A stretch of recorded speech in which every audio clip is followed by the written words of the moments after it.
신명기 18장 9절에서 22절의 말씀을 교독하겠습니다. 제가 먼저 읽습니다. 당신들은 주 당신들의 하나님이 당신들에게 주시는 땅에 들어가거든 그곳에 사는 민족들이 하는 역겨운 일들을 본받지 마십시오.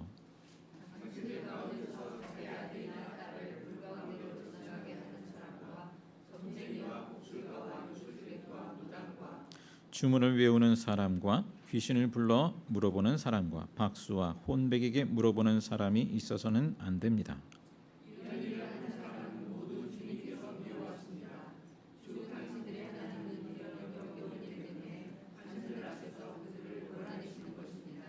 당신들은 주 당신들의 하나님 앞에서 완전해야 합니다.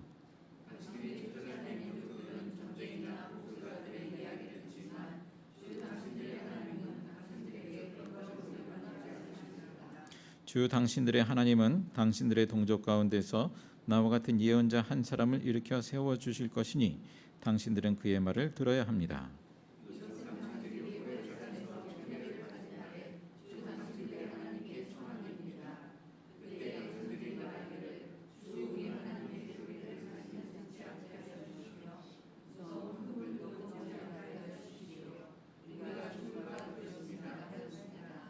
그때에 주님께서 내게 말씀하시기를 그들이 한 말이 옳다.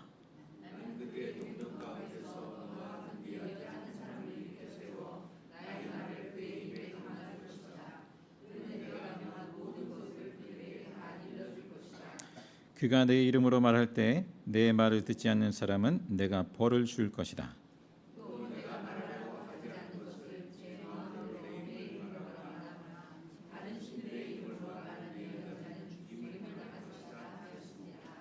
그런데 당신들이 마음속으로 그것이 주님께서 하신 말씀인지 아닌지를 어떻게 알겠느냐고 말하겠지만 예언자가 주님의 이름으로 말한 것이 그대로 이루어지지 않으면 그 말은 주님께서 하신 말씀이 아닙니다.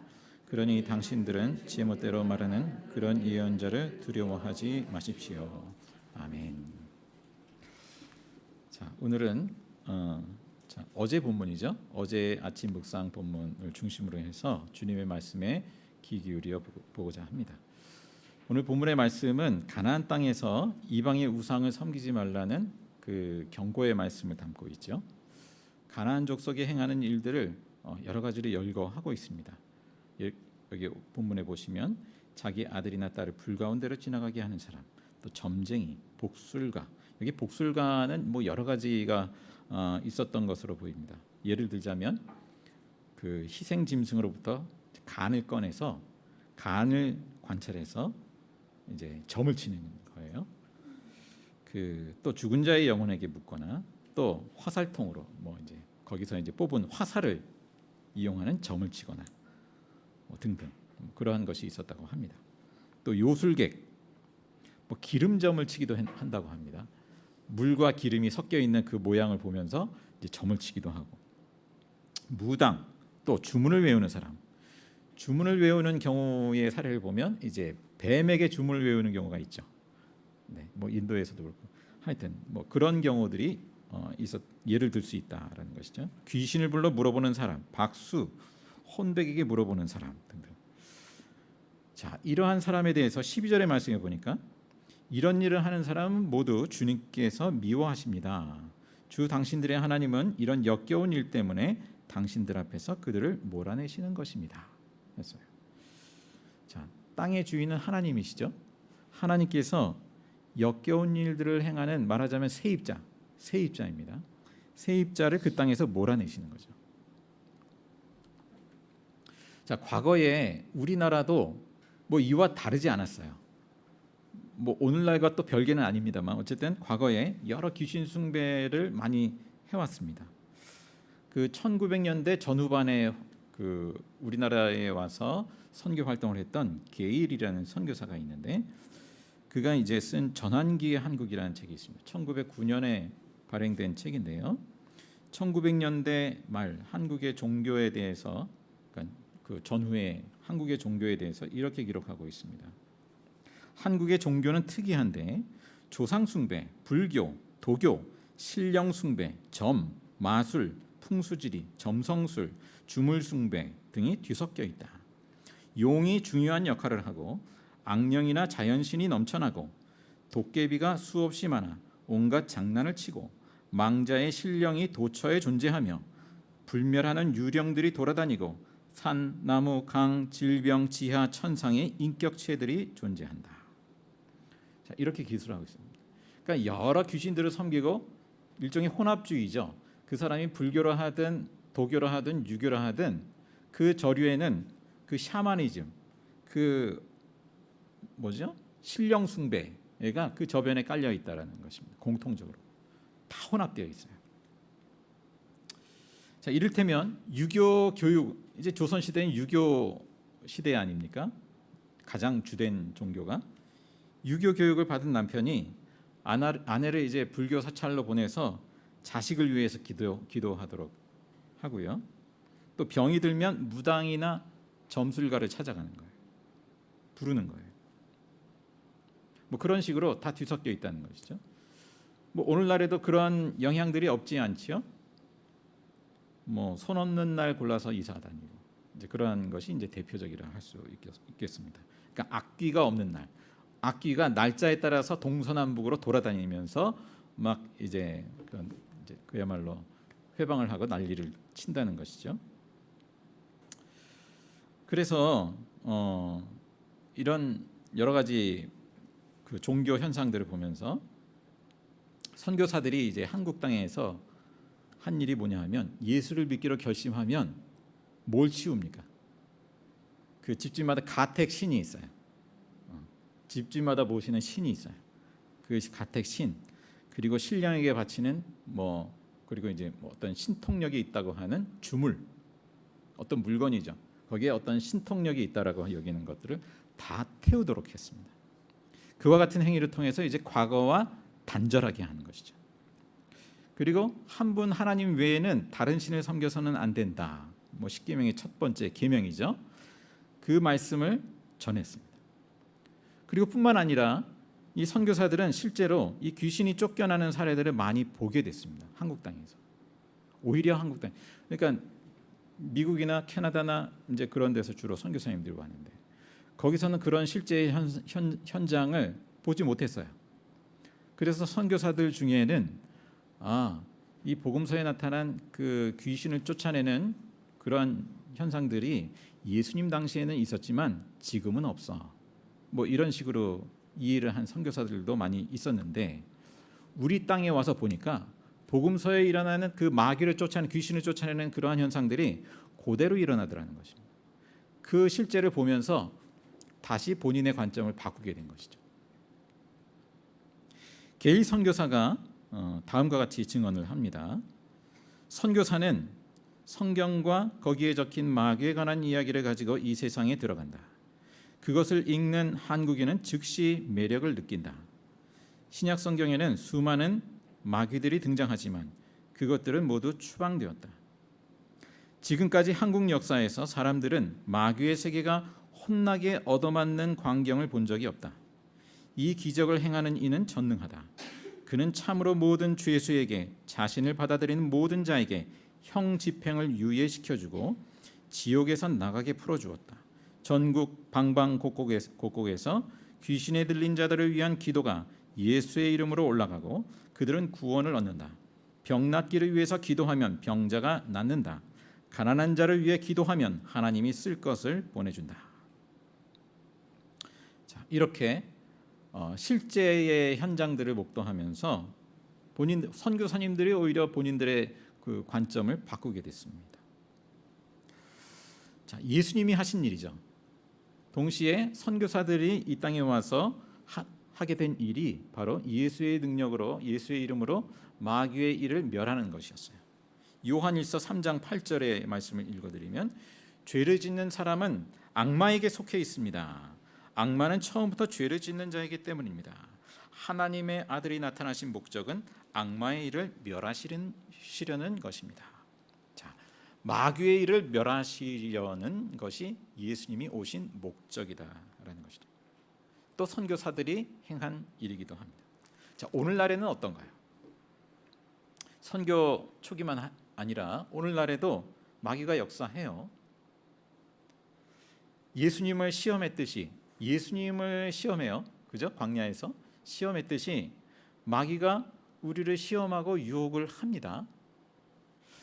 자, 말씀의 분별력이 없으면 우리는 마귀의 시험과 유혹에 너무나 쉽게 걸려 넘어집니다.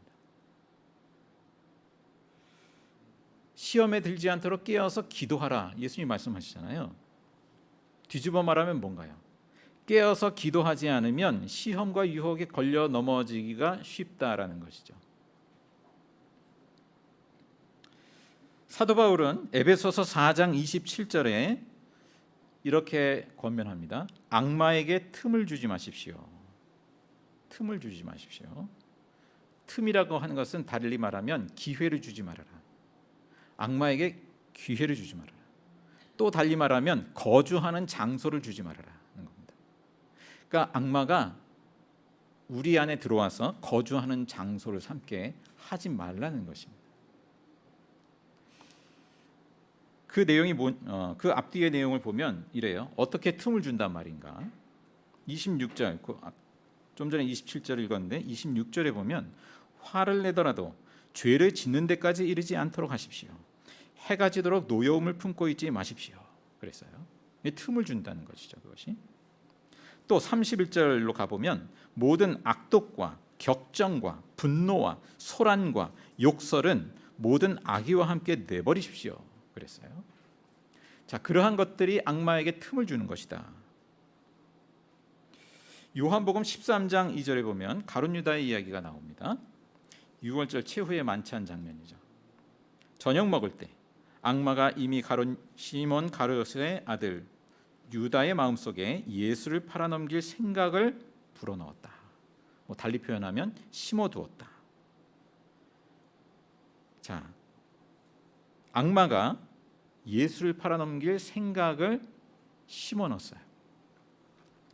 그 다음 같은 장 27절에 가보면 이렇게 말씀합니다.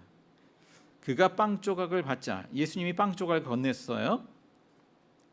그런데 사탄이 그에게 들어갔다 그랬습니다. 아까 뭐라 그랬죠? 생각을 심어 넣어줬어요. 그런데 이제는 사탄이 그에게 들어갔어요. 아예 거주하는 장소를 삼았단 말입니다. 자, 가룟 유다는 사탄에게 틈을 주었고 마침내 사탄에게 장소를 내어주고 말았습니다. 둥지를 튼 거예요. 자, 톰 라이트라는 신학자의 표현을 빌자면 현대인들도 고대와 다르지 않은 또 신들을 섬긴다 이렇게 표현을 합니다. 고대 그리스 신화 중에 여러분 기억나시나요? 전쟁의 신이라고 마르스가 있습니다. 또 돈의 신 만몬이 있고요.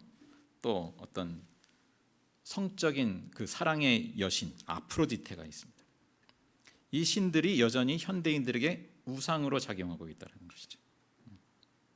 성적으로 이제 유혹과 시험에 걸려 넘어질 뿐만 아니라 얼마나 성적으로 이제 자유분방한 어찌 보면 그런 시대가 되었습니다. 또 전쟁을 또 일삼기도 하고 또 만몬을 섬기죠. 금융자본주의 시대 만몬을 섬깁니다. 그런 것들이 현대인들에게 우상으로 여전히 작용하고 있다라는 것이죠. 뿐만 아니라 어떤 객관성, 중립성이라는 이름으로 그 하나님을 제거하는 그 학문 활동, 과학, 연구 이런 것이 또 우상이 된다는 것이죠. 잠언의 말씀은 우리에게 하나님을 경외하는 것이 지혜와 지식의 근본이라고 말씀하는데 우리는 지혜와 지식을 찾으면서 하나님을 배제한단 말입니다. 사람들이. 자, 이 모양 저 모양으로 이렇게 우리는 우상과 다른 신에 이끌린다. 하나님 대신에. 자, 겉으로 보이기에 이상해 보이는 사람만 야, 저 사람이 귀신이 들렸나? 이런 것이 아니라 지극히 정상적으로 보이는 사람. 심지어 예수 믿는다고 하는 사람에게도 마귀가 유혹하고요. 또 시험할 뿐만 아니라 그것에 자리를 차지하고 있는 경우가 많다라고 볼 수 있습니다. 그러니까 무언가를 계기로 자리를 내주었단 말이죠. 틈을 주었단 말입니다. 달리 비유하자면 이 하나님이 가나안 땅을 주셨잖아요. 그런데 이스라엘 백성들로 하여금 차지하게 합니다. 차지하는 것은 내 몫이에요. 물론 하나님의 능력으로 하는 것이죠. 하나님께서 앞서 행하는 것이지만 내가 할 몫이에요. 감당할 몫이에요. 자, 성령의 임재 또 하나님의 통치를 받아들이지 않는, 여전히 차지하지 않은 영역들이 있단 말입니다. 우리의 내면과 우리의 삶의 영역들 가운데 그러한 영역들이 있어요. 근데 여전히 내가 예수의 이름의 권세로 성령의 능력으로 차지하지 않고 방치해둔 그런 영역들이 있단 말입니다. 그러면 여전히 그 영역은 악한 영이 여전히 주인 노릇하도록 방치된 영역이 되는 것이죠. 예수 믿는다 하면서도 여전히 다툼과 미움과 상처와 시기 질투와 음란과 중독과 등등등 이러한 것들을 계속 그대로 놔둔다고 한다면 아직 예수의 이름으로 차지하지 않은 그러한 영역을 그냥 두고 신앙생활을 하는 거죠. 예수는 믿는다고 하는데 실제의 삶의 영역들이 여전히 사단에게 매여 있어요. 그런 경우가 너무나 많더라는 것입니다. 아직 뜻이 하늘에서와 같이 땅에서도 이루어지이다. 우리가 주기도문 하는 대로 뜻이 하늘에서와 같이 내게 이루어지지 않은 상태, 그 상태로 살아간단 말입니다. 만약 한번 생각해 보세요. 제가 만약 열심히 신앙생활을 하면서 목회자로서 목회하면서 또 틈틈이 시간을 내어서 음란물 동영상을 감상한다고 합시다. 묵상한다고. 99%의 시간은 내가 주님의 일을 해요. 어쨌든 주님의 일을 하는데 그 1%의 시간을 음란물 동영상을 묵상을 하는 거예요. 어떻습니까? 하나님께서 뭐라고 말씀하실까요? 그래도 너는 99%의 하나님께서 뭐라고 말씀하실까요? 그것을 다루시지 않으실까요? 무엇이 저의 어떤 영적인 실제를 나타내 주는 것일까요? 열심히 교회 일하고 그러한 것이 나를 나타내 주는 것일까요? 나의 영적인 그 실상, 현주소는 바로 거기에서 나타나는 거죠. 하나님은 그걸 다루기를 원하시죠. 그게 틈을 주는 거죠. 그게 1%밖에 안 돼. 내 시간 가운데 1%밖에 안 돼. 라고 할지라도 그게 마귀에게 틈을 주는 것이죠. 그것뿐만 아니라 한 예를 들었습니다만 우리가 여러 가지 그 어떤 중독이든지 이런 것들, 그러한 것들을 대수롭지 않게 여기고 그렇게 여긴다면 그것은 마귀에게 틈을 주는 거예요. 이제 악한 영이 여러 가지 모양으로 사람들에게 말하자면 매이게 하고 다스리는 그런 역할을 하는데 그것을 이제 이름을 지어서 표현을 합니다. 말하자면 음란물을 자꾸 접하고 그러다 보면 음란의 영이라고 표현하죠. 음란의 영. 음란에 계속해서 매이고 중독되게. 처음에는 그냥 내가 봤지만 이제는 거기서 헤어나오질 못해서 거기에 중독돼 가지고 자기가 헤어나오지 못하는 상태가 되어버려요. 중독의 영, 각종으로. 처음에는 내가 했지만 그런데 그 다음에는 내가 어찌해서 빠져나올 수가 없어요. 그런 사람들이 너무나 많아요. 기독교인이라 할지라도. 분열의 영, 뭔가 계속해서 이 분열을 이제 일으키는 그런 어떤 영. 그래서 이러한 악한 영이 사람들의 그 약한 틈을 타서 역사합니다. 당연하죠. 사단 마귀는 우리의 약한 틈을 타서 역사하죠. 각자 그 약한 고리를 통해서 우리를 계속해서 매여 있게 하려고 합니다. 각자 생각할 필요가 있어요. 저분은 참 귀한데 왜 그 부분을 여전히 그게 그러하지?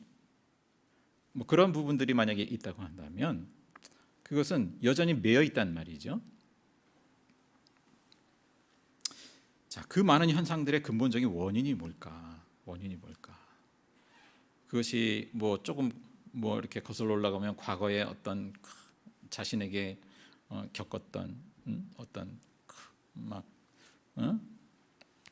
누군가를 미워하게 됐던, 또 원수 맺게 됐던 그런 경험, 또 부모님과의 관계에서 뭐 일어났던 어떤 경험, 또 내지는 뭐 여러 가지를 생각해 볼 수 있을 거예요. 근데 더 거슬러 올라가면 결국에는 하나님과의 친밀한 관계를 회복시키지 못한 관계로, 그 결핍의 자리를 이러한 저러한 것들로 대신하게 되는 거죠. 결국 여러 가지 중독 현상들도 보면 뭐 그것이 외로움 때문이든 무엇 때문이든 간에 결국에는 그러한 저러한 것들을 이제 붙들게 되는 거잖아요. 그래서 결국에는 중독에까지 이르게 되죠. 마귀가 그 자리를 틈탑니다. 자, 결국에는 성령의 음성이 아니라 다른 음성을 따라가게 돼요. 적어도 그 영역에 있어서는 주님의 음성을 따라가지 못하는 상태에 계속해서 머물러 있는 그런 상태로 살아가요. 무엇을 해야 합니까? 우리가 첫째로 범사에 하나님의 말씀에 귀를 기울이는 것, 말씀으로 체험을 받는 것. 그 영역에서도 하나님께서 내게 뭐라고 말씀하시는가를 귀 기울여 듣는 것. 오늘 14절 말씀에 보니까 뭐라고 하십니까? 당신들이 쫓아낼 민족들은 점쟁이나 복술가들의 이야기를 듣지만 주 당신들의 하나님은 당신들에게 그런 것을 용납하지 않으십니다. 자, 하나님은 다른 음성을 쫓아서 따라가고 여전히 매여 있고 그렇게 굴복하고 하는 것을 용납하지 않으신다. 18절 말씀에 보니까 나는 그들의 동족 가운데서 너와 같은 예언자 한 사람을 일으켜 세워 나의 말을 그의 입에 담아줄 것이다. 그는 내가 명한 모든 것을 그들에게 다 일러줄 것이다. 그가 내 이름으로 말할 때 내 말을 듣지 않은 사람은 내가 벌을 줄 것이다. 구약 시대에는 시대마다 예언자를 뒀죠. 그래서 말씀을 주셨단 말입니다.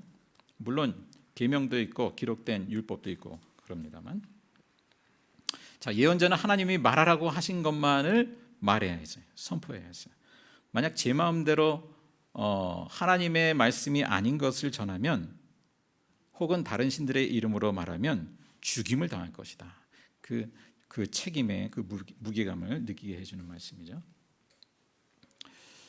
자, 그리고 예언자가 말한 것이 주님께서 하신 말씀인지 아닌지는 그 말이 성취되는 여부를 보면 알 수 있다 말씀합니다. 그럼 오늘날 우리는 하나님의 말씀을 어떻게 듣는가? 우리는 기록된 말씀이 있죠. 선포된 말씀이 있습니다. 뭐 주일에 선포되는 말씀도 여전히 뭐 기록된 말씀을 근거해서 그것을 풀이하고 또 증언하는 거죠.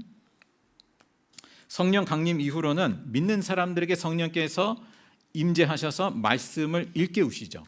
생각나게 하시고 또 그때그때 필요한 말씀을 주신다라는 것입니다. 한편 고린도전서 14장에는 뭐라고 하나요? 예언의 은사를 통해서도 예언의 은사, 각 사람에게 권면과 위로의 말씀을 주신다. 자, 뭐 어떤 경로가 됐든지 간에 진리의 말씀을 통해서 우리가 우상을 분별하게 합니다. 다른 신을 분별하게 합니다. 말씀으로 예수님처럼 마귀의 시험과 유혹을 물리치게 합니다. 예수님은 그 마태복음 4장에 사람이 빵으로만 살 것이 아니고 하나님의 위에서 나오는 모든 말씀으로 살 것이라 했잖아요.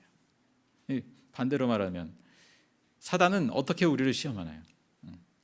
하나님의 입으로 나오는 모든 말씀으로 사는 게 아니라 빵으로 살게 하죠. 돈으로 살게 하죠. 빵이 있고 돈이 있으면 되는 거예요. 자, 교회를 우리가 다니는데 육신을 따라 살아가는 기독교인, 그렇다면 마귀가 시험할 것도 없죠. 최적이죠. 나는 기독교인이야 라고 생각해요. 그런데 실제의 삶은 마귀에게 매여 있어요. 뭐 성령을 따라서 살아가는 삶이 없어요. 그러면 뭐 시험하고 할 것도 없는 거죠. 최적이죠. 나는 어떤 상태인가? 성령의 임재를 구하고 성령의 인도함을 따라서 구하며 따르며 살아가고 있는가? 아니면 그냥 과거의 습관대로 계속해서 뭐 그냥 살아가고 관성적으로 살아가고 그냥 세상 사람들이 살아가는 모양새로 비슷하게 그냥 이 시대의 풍조를 따라서 살아가고 로마서 12장 말씀처럼 그런다고 한다면 마귀가 별로 신경 쓸 필요가 없는 존재가 돼버리는 거죠. 말씀이라야 한다. 말씀이라야 우리가 산다. 두 번째, 기도하고 선포하는 것입니다. 파송받은 제자들이 귀신을 쫓아내지 못하고 있을 때 예수님이 말씀하시잖아요. 기도 외에 이런 유가 날 수 없다. 기도 외에. 무슨 말입니까? 하나님의 능력으로 쫓아내는 것이다. 제자들의 능력이 아니고 하나님의 능력을 덧입어서 마귀를 쫓아내는 것이다. 자, 하나님께 우리가 늘 나아가고 성령의 충만한 임재와 능력을 구해야 하겠습니다. 우리가 주일날 하다못해 예배를 나올 때도요, 그냥 뭐 11시면 예배 드린다. 물론 11시 예배합니다만, 같이 예배합니다만, 집에 나올 때부터 예배를 준비하고 나온다면 그만큼 성령의 임재 가운데로 들어가는 거예요. 준비된 사람. 근데 뭐 그냥 다른 거 허겁지겁 신경 쓰다가 뭐 이러다가 그냥 예배한다? 그러면 성령의 임재와 그 충만한 임재를 그만큼 상실해 버리는, 내가 누리지 못하는 거예요. 난 준비된 예배를 드리고 있는가? 나는 집에서부터, 아니 매일의 삶으로부터 성령의 임재 가운데로 들어가는 삶을 살고 있는가? 라는 것이죠. 뿐만 아니라 하나님의 자녀된 사람들에게는 예수의 이름의 권세를 이용할 권한이 주어졌어요. 예수의 이름으로. 그러니까 이 마귀를 쫓아낼 때 어떻게 합니까? 주님 쫓아내 주세요. 기도, 일반적인 기도의 형태가 아니라 예수의 이름으로 쫓아내죠. 마귀를 향해서 선포하죠. 그 권세를 사용하게 하셨다라는 것. 그것은 우리가 뭐 대단해서가 아니고 기도 외에는 이런 유가 날 수 없다라고 말씀하신 것처럼 성령의 능력이구나, 하나님의 능력이구나, 하나님의 자녀에게 준 권세구나라는 것이죠. 자, 세 번째, 하나님은 우리가 완전하라고 하십니다. 13절의 말씀에 보니까 당신들은 주 당신들의 하나님 앞에서 완전해야 합니다. 그 다른 신을 두지 말라는 맥락에서 완전하라는 것이죠. 다른 신을 두지 말아라. 또 하나님의 백성으로 거룩하게 구별된 백성답게 하나님께 드려지는 흠없는 그 구별된 제물과 같이 그렇게 완전하라. 예수님이 오셔서 행하신 것은 바로 이 일이죠. 하나님의 백성들을 온전케 하는 일, 완전케 하는 일. 하나님 나라의 복음을 선포하시고 가르치시고 치유하셨다. 예수님의 3대 사역을 그렇게 표현하잖아요. 그 악한 양의 매인 자, 억눌린 자, 포로된 자를 치유하시고 마귀를 쫓아내시고 온전하게 회복시키죠. 오늘 그리스도인들도 그와 같은 일을 합니다. 에베소서 4장에 보면 13절 이하의 말씀에 그분이 어떤 사람은 사도로 또 예언자로 복음 전도자로 목사와 교사로 삼으셨다 이러면서 그것은 성도들을 준비시켜서 봉사일을 하게 하고 그리스도의 몸을 세우게 하려는 것입니다. 말씀하시고요. 그리고 그 다음에 그리하여 우리 모두가 하나님의 아들을 믿는 일과 아는 일에 하나가 되고 온전한 사람이 되어서 그리스도의 충만하심의 경지에까지 다다르게 합니다. 자, 부활하신 예수님이 믿는 자들에게 성령으로 임하신 것은 우리를 온전한 사람이 되게 하시고 하나님과 친밀한 그 온전한 사람 그리고 하나 된 그리스도의 몸을 세우게 하시기 위함이다 라는 것이죠. 그 온전한 그리스도인, 온전한 교회됨은 무엇으로 이루어지나요? 예수 그리스도의 이름으로, 예수 그리스도를 주님으로 영접함으로, 예수님의 권세로 내 안에 틈타는 그 마귀를 멸하는 것이로, 멸하는 일로서 또 하나님의 말씀이 충만해짐으로 이루어지는 일, 나의 능력이 아니라 성령의 능력으로만 이루어지는 일이죠. 성령께서 오늘도 믿는 자에게, 믿는 자를 통해서 또 그 믿는 자를 넘어서 성령께서 역사하십니다. 행하십니다. 기도하겠습니다. 부활하신 예수님, 믿는 자에게 성령으로 역사하시는 주님, 또 이 시간 우리와 함께 하시는 주님을 믿고 감사드립니다. 예수 이름의 권세로, 성령의 능력으로 저희를 온전케 하여 주시고 또 다른 이들을 온전히 세우는 일에 사용하여 주옵소서.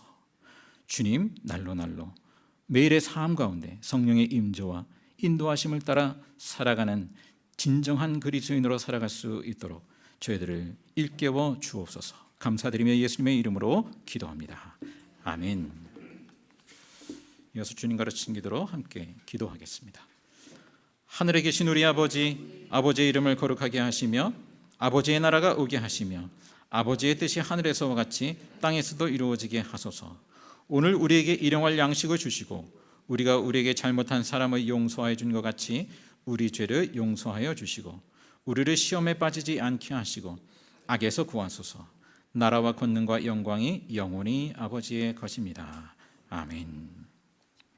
찬송 348장 오랜만에 부르는 찬송인데요. 함께 찬양하겠습니다.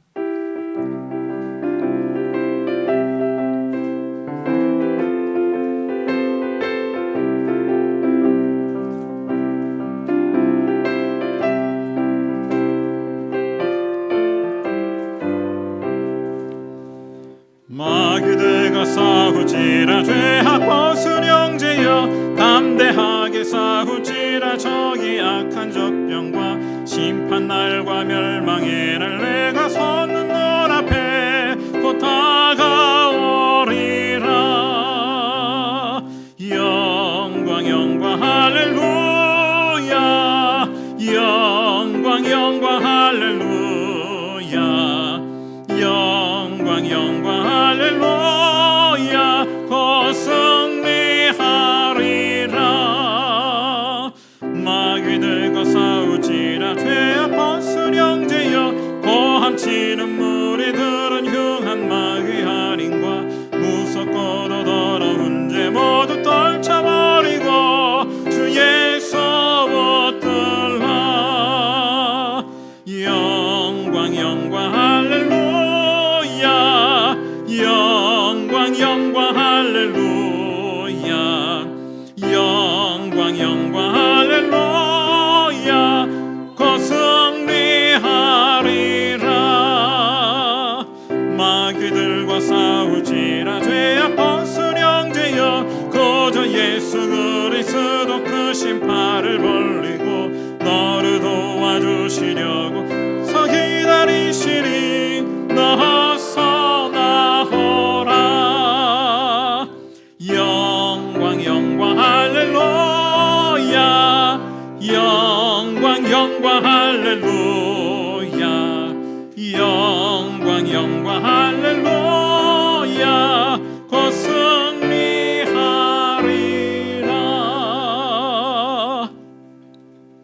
이제는 우리 주 예수 그리스도의 은혜와 하나님 아버지의 사랑하심과 성령의 사귐이 이제 성령의 충만한 임재와 인도하심을 구하고 따르며 삶의 현장으로 나아가는 저희 모든 교우들, 이 교회와 선교 현장 위에 이제로부터 영원토록 함께 하시기를 간절히 축원하옵나이다. 아멘.